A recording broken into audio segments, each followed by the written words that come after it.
I am really glad that you are all here today, and it is good to see the chairs getting more and more full each week.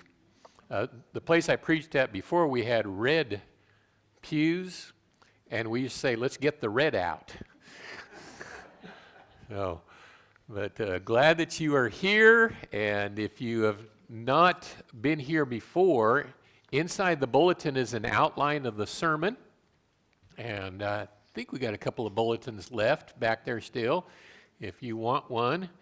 And you can follow along with the sermon, and you can fill in the blanks. The blanks will be up here on the PowerPoint.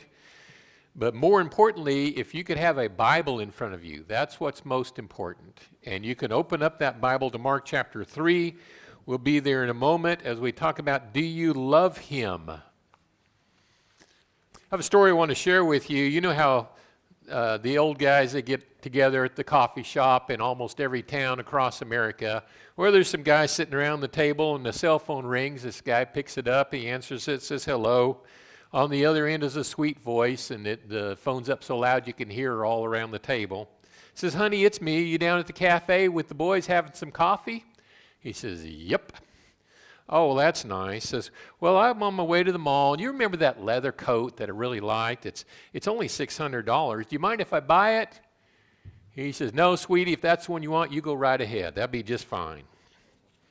She said, "Oh, wonderful." And I was going by the car dealership. I looked again at that SUV we've been talking about, and, I was thinking about getting it. He says, "How much is it?" He says, $47,500. He said, "That's not so bad. Make sure you get the one with all the options." "Oh, thank you, sweetie. And one other thing. My mom, she's getting kind of lonely, and I was thinking it'd be nice if she moved in with us. What do you think?" She says, "Oh, I'd love to have her. Tell her to go ahead and come on in." "Oh, you're the greatest, sweetest." Says, "Bye, honey." He says bye, and he hangs up. By that time, every eye around the table is on him. All their jaws dropped. And he just looks at him. Finally, he's the one that breaks the silence. He says, "Does anybody know whose cell phone that is?"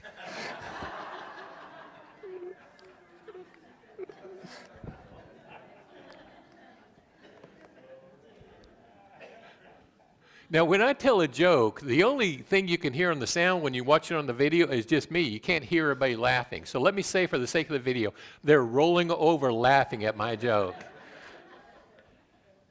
It sounds bad when I tell a joke and there's just nothing. There's just dead silence. Really glad that you are here. Do you love Him? That's what we're going to talk about this morning, and you can tell by the picture, I mean Jesus. Do you love Jesus? That's my question to you this morning, and I'm asking you specifically, do you love Jesus? I wish I could separate you all and ask you each individually that question, because I would be just as curious about your reaction to that question as I would about your answer to that question. How do you feel about me even asking, do you love Jesus? Maybe you're thinking, well, yeah, okay. Or maybe you might even be offended that I would even ask. You might be thinking, what are you talking about, Curtis? I'm sitting here in church, aren't I? I take the Lord's Supper. I've been singing the songs. I've been praying. I put money in the offering. I'm a Christian. What are you doing asking me whether I love Jesus or not? Let me ask you something. If I were to ask you, who are the two greatest Christians ever? Think of two people in your mind, the greatest Christians ever. Let me guess if I can think of who you're thinking of. Peter and Paul. Am I right? Probably the two greatest Christians ever. Did you know that Jesus asked one of those two, Peter, 3 times, "Do you love me?" And that's what we're going to study. We'll be in John 21, but we're going to start in Mark chapter 3. So I'm asking you to think this morning, do you really love Jesus? Each of the 12 apostles wanted to be followers of Jesus. Followers is what goes in your blank. And Jesus wanted them. Notice in Mark chapter 3, after Jesus had started teaching and he had a following already, but he picks 12. He picks only 12 to be his close circle, to be his apostles. And it happened this way, Mark chapter 3, verse 13. He went up on the mountain and he summoned those whom he himself wanted, and they came to him. Summoned those whom he himself wanted, and they came to him. And he appointed 12 so that they would be with him and that he could send them out to preach. You see how all this got started? Jesus picked those whom he wanted. He wanted those. I say, I want you and you and you, come up to the mountain with me. I want you guys. And he picks out 12 of them. But notice that they came to him. What does that tell you? Not only did he want them, they wanted him. So it was mutual. All of them wanted to be the disciples of Jesus. But Jesus he loved all 12 of them. But there was one in particular that he had high expectations for. When you turn to John chapter 1, and if you're not very familiar with the Bible, we're going to be in Mark and in John. If you can remember Matthew, Mark, Luke, John, we'll be in Mark and John. So just keep jumping back and forth over Luke, and you'll be able to find these verses. But we're going to be in John chapter 1. Very early on, I want you to see how Simon Peter came to Christ. He came through his brother Andrew. We'll start in verse 35.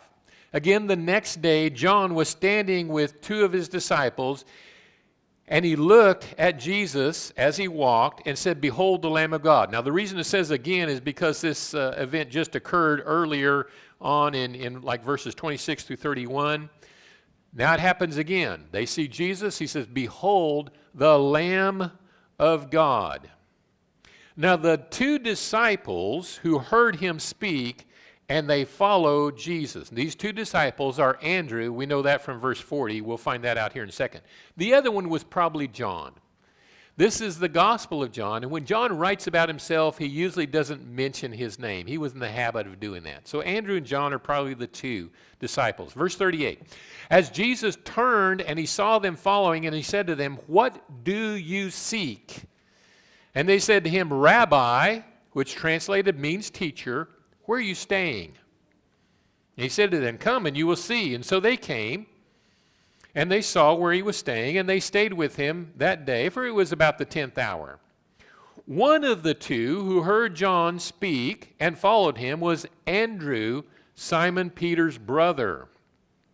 And he found first his own brother Simon and said to him, "We have found the Messiah," which translated means Christ. Now, Messiah is a Hebrew word, and Christ is a Greek word.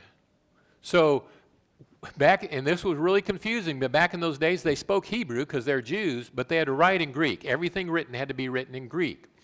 So he said, "We found the Messiah," the Hebrew word, which translated is the Christ, Christo, all right, in the Greek.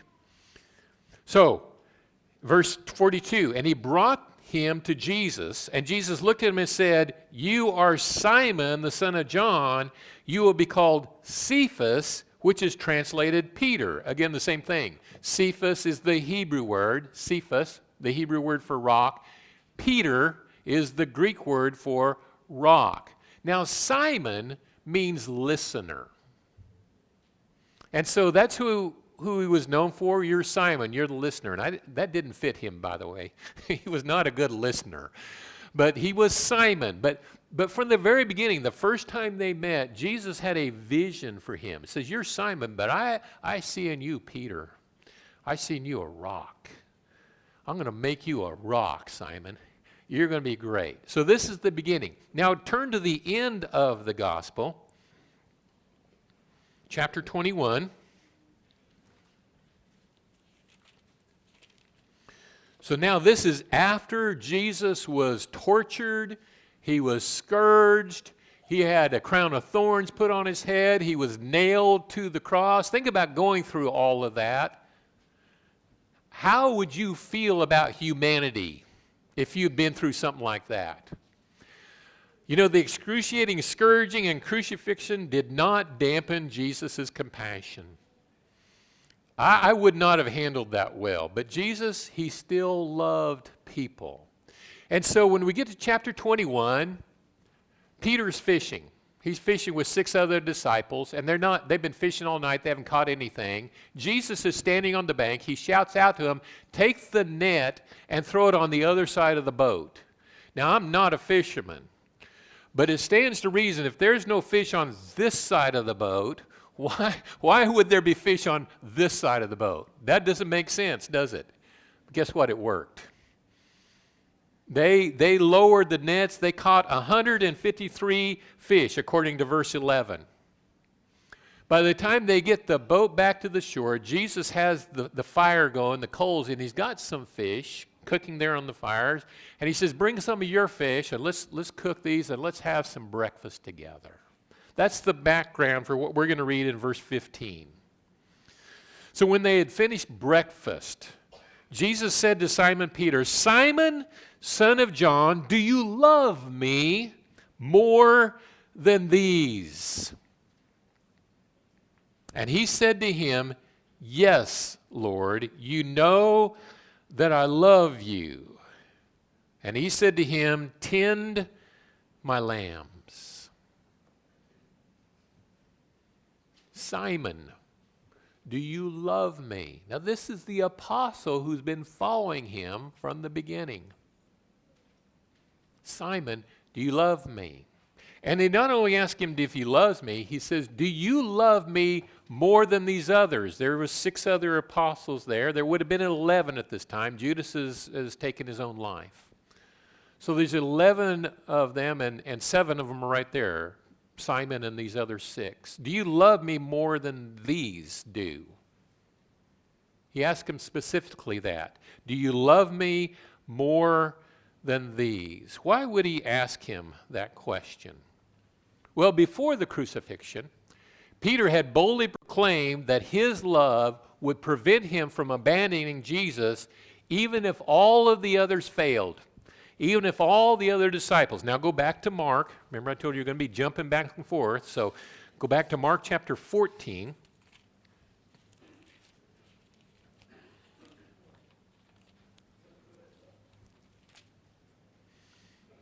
And look what happens in Mark chapter 14. And this is near the end. This is before Jesus is crucified. But notice what he tells him in Mark chapter 14, starting in verse 27. And Jesus said to them, this is the apostles, Jesus said to them, you will all fall away, because it is written, I will strike down the shepherd, and the sheep shall be scattered. Jesus is quoting Zechariah chapter 13, verse 7, which was a messianic prophecy. It was prophesying that this event would take place. Jesus says, you're all going to fall away because that's what the scripture says. It's going to happen. He's telling them. Verse 28, but after I have been raised, I will go ahead of you to Galilee. But Peter said to him, even though all fall away, yet I will not. Here we go. I'm not going to fall away. Verse 30, and Jesus said to him, truly I say to you, this very night, before the rooster crows twice, you yourself will deny me 3 times. But Peter kept saying insistently, even if I have to die with you, I will not deny you. And they were all saying the same thing also. Even if I had to, I'm not going to deny you. I will never do that, Lord. I will never deny you. You want a fun little Bible study? Study the times that Peter said never. He was quite famous for saying never when Jesus in Matthew chapter 16, and Jesus was saying, well, I'm going to go and I'm going to be crucified, and Peter took the Lord aside and rebuked him. Yes, Peter's so spiritual, he gets to rebuke Jesus. Pulls him, never, Lord, this will never happen to you. That's what he said. In John chapter 13, when Jesus was washing the feet of the disciples, and he comes around and he gets to Peter, what did Peter say? Never, Lord, you shall never wash my feet. This account in Mark doesn't mention never, but if you read the parallel account in Matthew chapter 26, verse 33, he says, I will never fall away. I will never leave you. And even in Acts chapter 10, when the sheet comes down and Jesus says, get up, Peter, kill and eat. He said, I have never eaten anything unclean or impure. Never, never, never, never. I will never, ever desert you. The chapter's not even over, Mark chapter 14, before it happens. Look at verse 66, same chapter. As Peter was below in the courtyard, one of the servant girls of the high priest came. And seeing Peter warming himself, he looked at him and said, you also were with Jesus, the Nazarene. But he denied it, saying, I neither know nor understand what you're talking about. And then he went out onto the porch. The servant girl saw him and began at once more to say to the bystanders, this is one of them. But again, he denied it.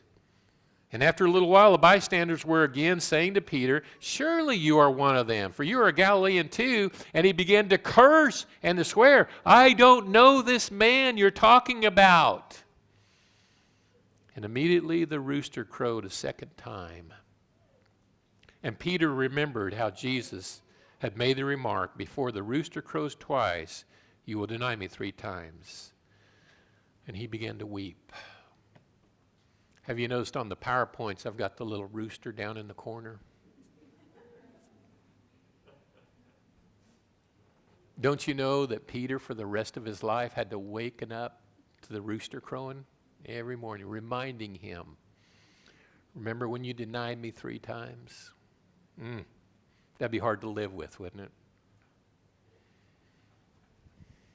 He denied Jesus, and he went out and he wept bitterly. Last week I was at a family reunion. That's why I wasn't here with you, and I appreciate Roy taking the pulpit for me. I was with my siblings and their spouses, just the small group of us, and we were talking. We used to play a lot of sports. We're getting old. We don't do that anymore. We sit around and talk, and then we go to lunch, and then we talk more. That's what we do for family reunion. But we're talking, and my little sister brings up some of the little antics I used to do, some things I used to do that was mean to her. And then my sister-in-law chimed in, because they're all older than me. There's 10 years between my older brother and sister, and so they're older, and their spouses, they all know me. They knew me when I was in high school. They knew me before Christ, BC, all right? Before Christ. And they're saying these things about me, all of them true, about the terrible things I said and the terrible things I've done. And I looked at the group of them, and I thought, man, we could do this all day. And then my second thought was, they don't even know the half of it.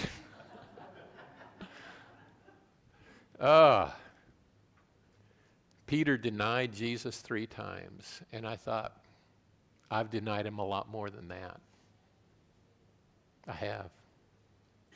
I've denied Jesus so many times. And when I think about it, I want to join Peter in weeping, because I think I love Jesus very much, but I get a little disappointed with myself. How about you? Do you love Jesus? You notice I only have 1 point. A lot of times I have 3 points for my sermon. 1 point. Do you love Jesus? That's the point. That's what I want you to think about. You know, when we miss church, when we let other things take the place of going to church, you know the message we're sending to Jesus there? We're saying these other things are more important to me than you are. I know you don't mean to send him that message, but that's the message you're sending him. When you allow things that come up, I know somebody told me he had tickets to the Thunder game, and so he missed church, so he'd go to the Thunder game. What message does that send to Jesus? We let family interfere with going to church. We let jobs interfere. And I'm not saying there's never a legitimate reason to miss church. I understand sometimes things come up. And you're not going to stand before me on Judgment Day. You're going to stand before God. And so do this. This is what I do. Whenever you think you might have to miss church, whether Sunday morning, Sunday night, Wednesday night, whenever it is, I want you to think about standing before God and telling him why you're going to miss church. And what would he say to you? Not that God speaks to us in an audible voice, but would he say, hey, I get it. I totally understand. That's legit. Or would he say, really, Curtis, if you wanted to, you could be there. If you had done Thursday, Friday, or Saturday what you put off till tomorrow morning, you could be there. Roy preached on procrastination last week and how easy it is to procrastinate. And because of that, we don't do the things we're supposed to do because we didn't do the things we were supposed to do earlier. And it chokes us off. Where are you going to be at 6 o'clock tonight? The church family is going to be right back here worshiping God. And if you're not going to be here, why not? Where would you rather be than with God's people? And listen, don't come tonight because I made you feel guilty. Right? I actually had a sister tell me that. Well, you guilted me into being here tonight. Come because you love Jesus, okay? Because if you just come because you felt guilty, you'll come a couple of times and then you'll stop coming again. But if you come because you love Jesus, nobody will be able to stop you from coming. Do you love Jesus? Number 6, Simon had acknowledged his love for Jesus, but he no longer claimed that his love was greater than anyone else's. Going back to our main text there in John chapter 21, when Jesus says, do you love me more than these? He said, yes, Lord. You know that I love you. He didn't say, you know that I love you more than these. He said, you know I love you.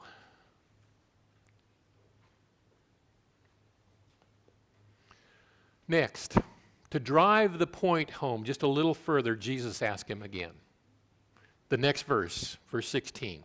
He said to him again, a second time, Simon, son of John, do you love me? And he said to him, yes, Lord, you know that I love you. And he said to him, shepherd my sheep. Shepherd my sheep. Did you know that Peter became a shepherd later on in life? He was an elder. 1 Peter chapter 5, he says, to the elders among you, I appeal as a fellow elder. He was an elder in the church. And so he became a shepherd. And by the way, a shepherd is a pastor. A pastor is not a preacher, right? I am not a pastor. I'm a preacher. A preacher is called a minister in the Bible. A preacher is called an evangelist in the Bible. A preacher is never, ever called a pastor. I know that's really popular. I know that's what most denominations do. That's unscriptural. Don't believe me? Let me give you here a list. These are preachers in the Bible. Preachers, ministers, evangelists. You'll see those words interchangeably. Look at those scriptures. You can take a picture of that if you want, or I'll send it to you if you want. Look them up. Find one time for me, just one time where a preacher is called a pastor. Just one time. And I'll get up here and I'll apologize if you can show me just one time. It's not there. The word is poimano that's used in this text here. Poimano is the verb form, to shepherd. It appears 11 times in our Bible. It's translated to shepherd, to tend, to rule. There's also the noun form, poimen. That appears 17 times, or 18 times. 17 times it's translated shepherd. One time it's translated pastor. Ephesians chapter 4 and verse 11. One time it's translated pastor. And people take that, and now we call every preacher in the world a pastor. I get called a pastor several times a week. I'm not a pastor. And maybe you think, well, you're kind of splitting hairs right now, aren't you, Carl? That's not such a big deal. It's not. It's not a big deal. Unless you want to be scriptural, well, then it's a big deal, right? If you want to call Bible things by Bible names, then Yeah, it's a big deal. So, just something for you to study. Peter was told, shepherd my sheep. I want you to shepherd my sheep. Number 8, Jesus asked Simon, do you love me, not do you have faith in me? Did you notice that? Do you love me? Because if you love Jesus, you will have faith in him. Just flip back a couple of pages to John chapter 14 and look with me at verse 15. John 14:15, Jesus says, if you love me, you will keep my commandments. If you love Jesus, you will keep his commandments. He doesn't have to ask, do you have faith in me? Do you love me? 1 Corinthians chapter 13, verse 13 says, but now faith, hope, and love abide these three. But the greatest of these is love. The greatest is love. Why is that the greatest? Because if you have love, you'll have faith. If you have love, you have faith and hope. Faith, hope, and love. These three abide, but the greatest is love. Do you love Jesus? There's a change that's taking place. Simon is not the brash, overconfident understudy he once was. Something had changed in him. He answers humbly. He's not saying, oh yeah, I love you so much, my love is greater than anybody else's. No, that's not the Simon Peter here. Also, did you notice in the text that Jesus never calls him Peter here? He calls him Simon. He says, you're not a Peter yet. I need you to be a Simon. I need you to be a listener right now. That's what Simon means. I need you to listen. He's changed. The third time, Jesus asked the question differently. John chapter 21 again, look at verse 17. He said to him the third time, Simon, son of John, do you love me? Now Peter was grieved because he said to him the third time, do you love me?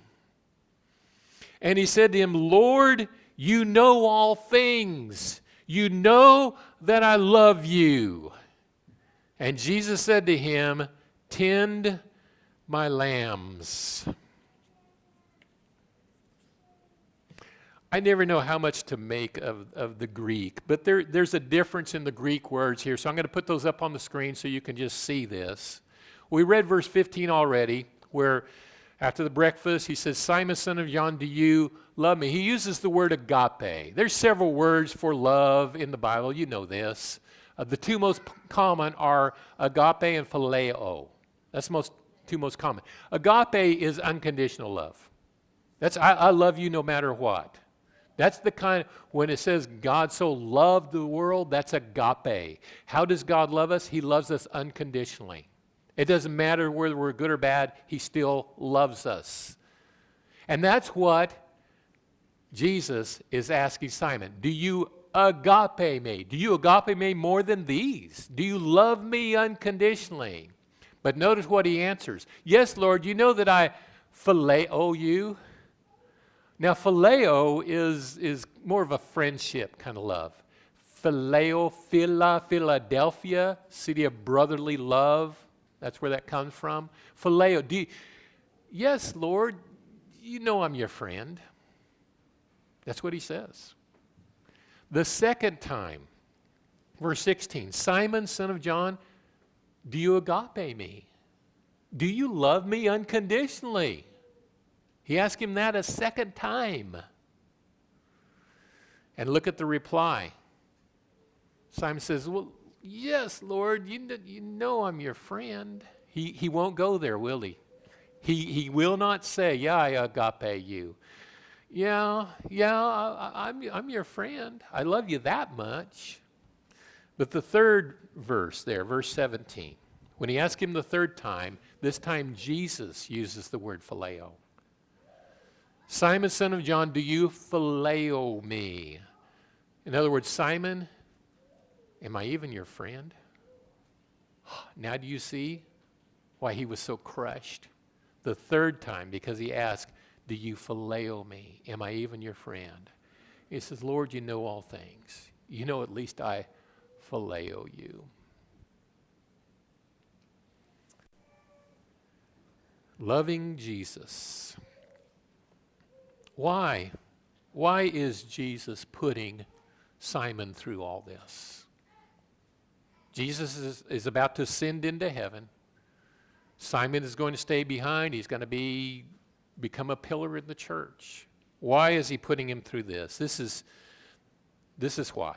Before ascending into heaven, Jesus made sure Simon knew the boundaries of his spiritual strength. Jesus already knew. He wants Simon to know. This is where you're at right now. If you want to become Peter, if you want to become the rock, this is where you're at. You need to grow in your love.